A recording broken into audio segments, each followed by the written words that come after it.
Fungsi utility.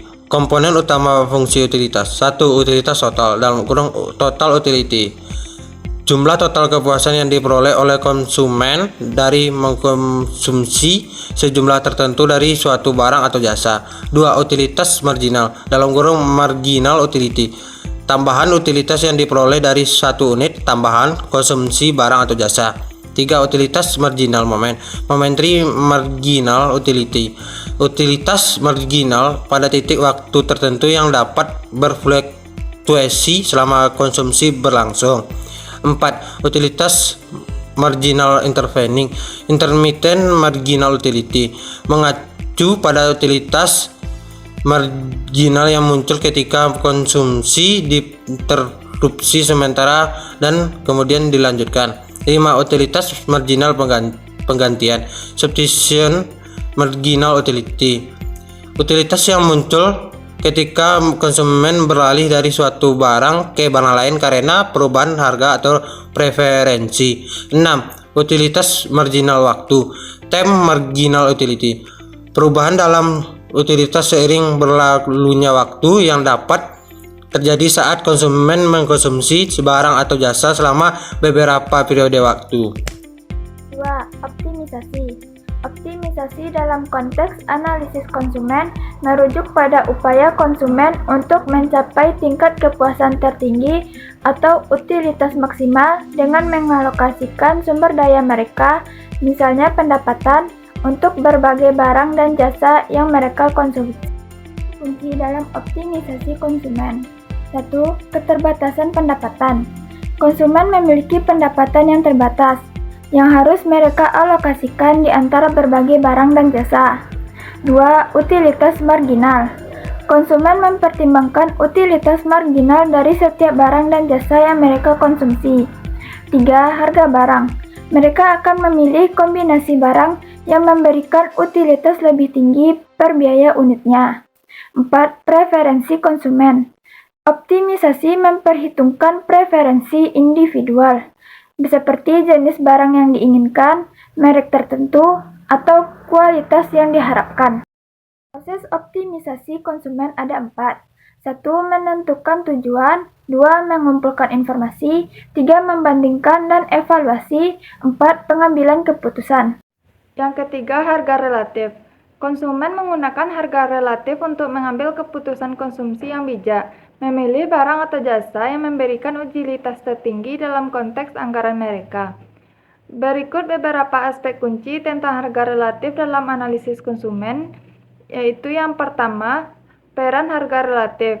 Perannya itu untuk membantu konsumen memutuskan alokasi sumber daya mereka di antara berbagai barang dan jasa. Yang kedua, substitusi dan efek penggantian. Kemampuan konsumen untuk melakukan substitusi antara barang dan jasa. Yang ketiga, harga relatif dan permintaan. Kenaikan harga relatif satu barang dapat mengakibatkan penurunan permintaan, sementara penurunan harga relatif dapat meningkatkan permintaan. Yang keempat, kegunaan harga relatif dalam keputusan konsumen.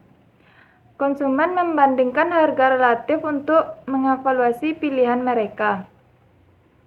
Yang kelima, contoh harga relatif, yaitu jika seorang konsumen harus memilih antara makan di restoran mahal atau makan di restoran yang lebih terjangkau, harga relatif antara kedua opsi tersebut akan mempengaruhi keputusan.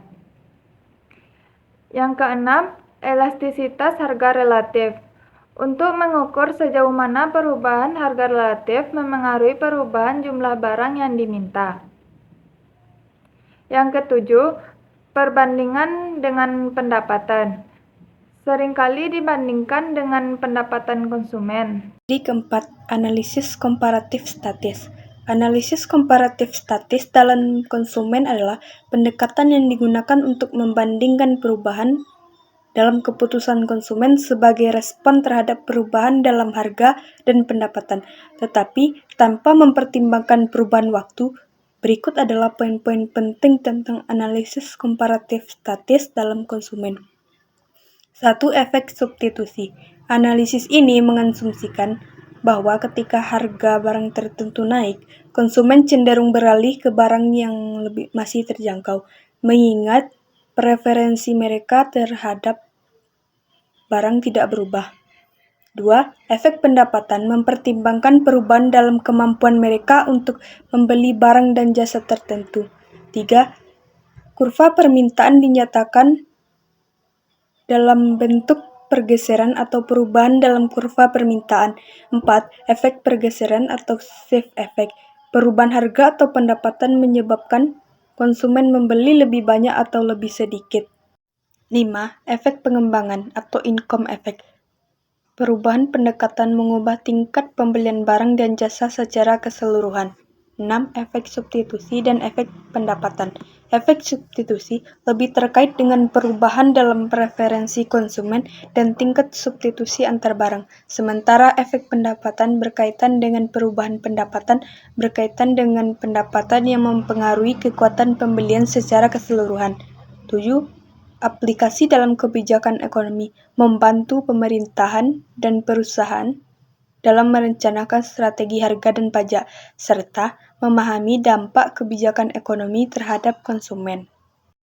Surplus konsumen adalah perbedaan antara nilai yang diberikan oleh konsumen untuk barang atau jasa dan nilai yang sebenarnya dibayarkan oleh mereka, yaitu harga yang mereka bayar.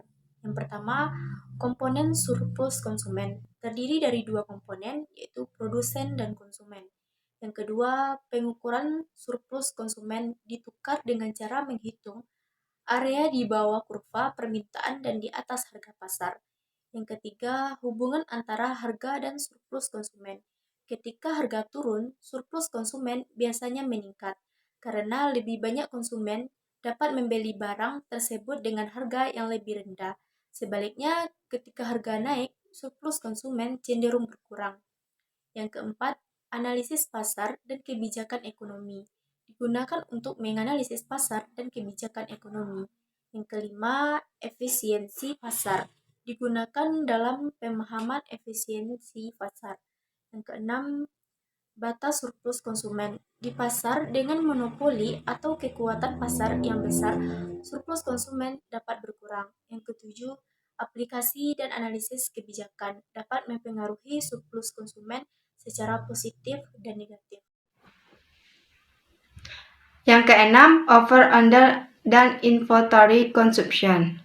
Yang pertama, overconsumption terjadi ketika seorang konsumen mengkonsumsi barang atau jasa dalam jumlah yang lebih besar daripada yang akan memberikan utilitas maksimal sesuai dengan preferensi mereka.